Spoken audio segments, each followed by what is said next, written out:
শরীফ Sheikh post করেছে, সীমান্ত ছেড়ে পালিয়ে গেছেন ভারতের সেনারা, দেখিয়ে দিল পাকিস্তান সাথে আছে চীন, পাকিস্তান জিন্দাবাদ। সনাতনী ধর্মাবলম্বী মানুষ শান্তিপুর থানার সামনে এসে বিক্ষোভ দেখাতে শুরু করেন।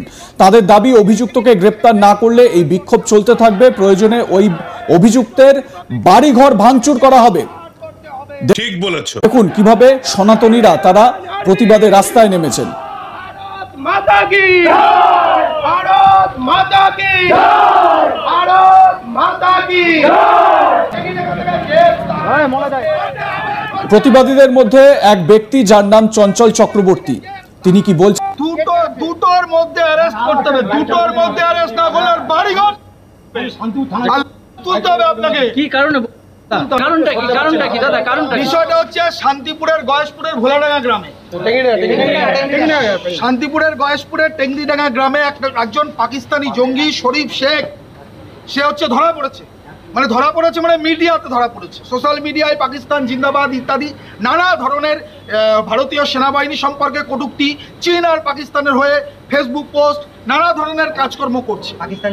পাকিস্তান জিন্দাবাদ বলে পোস্ট করেছে, সেনাবাহিনীকে নোংরা কথা বলছে, ভারতীয় সেনাবাহিনীকে পাকিস্তান সেনাবাহিনীর পক্ষে কথা বলছে। আমরা পুলিশকে 2 ঘন্টা সময় দিলাম, ওই জঙ্গিটাকে 2 ঘন্টার মধ্যে অ্যারেস্ট করে ঢোকাতে হবে। 2 ঘন্টার মধ্যে যদি একে অ্যারেস্ট না করে ওর বাড়ি ঘর, তার দায়িত্ব নিতে হবে হচ্ছে শান্তিপুরের থানাকে।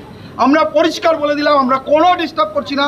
2 ঘন্টা পরে শান্তিপুরের পরিস্থিতি যা তৈরি হবে, তার জন্য শান্তিপুর থানার আধিকারিকরা, পুলিশ আধিকারিকরা যতক্ষণ না পর্যন্ত গ্রেফতার হচ্ছে ততক্ষণ কি আপনারা কি থানা ঘেরাও? হ্যাঁ, আমরা বলছি কেন পুলিশ আমাদের সময় নিচ্ছেন বলুন তো?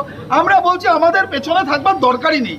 এখানে পাপুল আছে, কমলদা আছে, এখানে হচ্ছে মুকুল আছে, সবাই এসছে এখানে। কি নাম যে পোস্ট করেছে তার নাম কি? শরীফ শেখ। ওর বাড়িটা কোথায়? শান্তিপুর ব্লকের গয়েশপুর গ্রাম পঞ্চায়েতের টেংরিডাঙ্গা গ্রাম। কি করে জানতে শুধু পেরেছেন? টেংরিডাঙ্গা গ্রামে বহু সন্ত্রাসবাদী লুকিয়ে আছে। আচ্ছা, ওকে কোন টেংরিডাঙ্গা গ্রামে বহু সন্ত্রাসবাদী, ভোলাডাঙ্গা টেংরিডাঙ্গা গয়েশপুর গ্রাম পঞ্চায়েত। ও কি কোনো রাজনৈতিক দলের সঙ্গে যুক্ত? রাজনৈতিক দল দেখার ইচ্ছা নেই তো, আমরা কোনো রাজনৈতিক দলের লোকজন আসেনি তো, সাধারণ মানুষ হিসেবে এসেছি। শান্তিপুরে আমাদের নিরাপত্তা বিঘ্নিত হচ্ছে, আমাদের ভারতীয়দের নিরাপত্তা বিঘ্নিত হচ্ছে। একজন জঙ্গি লুকিয়ে আছে, এখনো কেন অ্যারেস্ট করবে না? এখনো কেন অ্যারেস্ট হয়নি?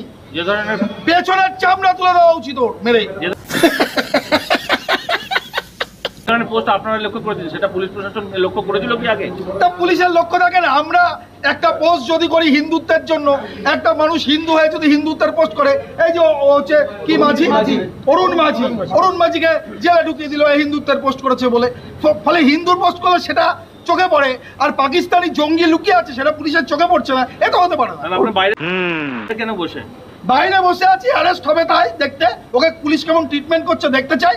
আর যদি মমতা ব্যানার্জির দলদাস পুলিশ মনে করে ট্রিটমেন্ট করবো না, জামাই আদর করবো, তাহলে জামাই আদর কি করে থানাতে করতে হয় সেটাও আমরা। ওর কি পাকিস্তানে জঙ্গি যোগ আছে বলে মনে করছেন? অবশ্যই, আপনি পোস্টে তো দেখেছেন, সরাসরি সেনাবাহিনীকে থ্রেট করছে, ভারতীয় সেনাবাহিনীকে। পাকিস্তানি জঙ্গিদের পক্ষে কথা বলছে, পাকিস্তানি সেনাবাহিনীর পক্ষে কথা বলছে। ভারতীয় সেনাবাহিনী নাকি পাকিস্তানি সেনাবাহিনীকে দেখে পালিয়ে যাচ্ছে, এসব লিখেছে। কি শুনলেন? এই সেই শরীফ শেখ যে নিজের সোশ্যাল মিডিয়ায় এই পোস্ট করেছে, সে নিজের পোস্টে ভারত বিরোধী মন্তব্য করেছে এবং একেই গ্রেপ্তারের দাবিতে থানা ঘেরাও, স্থানীয় মানুষের, সনাতনী মানুষের থানা ঘেরাও, বিক্ষোভ প্রদর্শন। এই শরীফ শেখ সে এই রকম একটা উত্তেজক পরিস্থিতিতে প্রশ্ন উঠছে কিভাবে ভারতে থেকে বাংলার একটি জায়গা, নদিয়ার গয়েশপুরের একটি জায়গায়, সেখানে থেকে তারপর কিভাবে ভারত বিরোধী মন্তব্য করে এবং এর সম্পর্ক কার সঙ্গে, কোথায় রয়েছে, পাকিস্তানের সঙ্গে কোনো সম্পর্ক রয়েছে কিনা সেটাও খতিয়ে দেখা উচিত। জায়গা ধরে ধরে খুঁজে খুঁজে বের করা উচিত এদের কানেকশন। এবং এই মর্মেই এলাকার মানুষ, সনাতনী ধর্মাবলম্বী মানুষ, তারা বিক্ষোভ প্রদর্শন করছেন। তারা বলছেন পুলিশ গ্রেপ্তার না করলে ওর বাড়িঘর আমরা জ্বালিয়ে দেবো।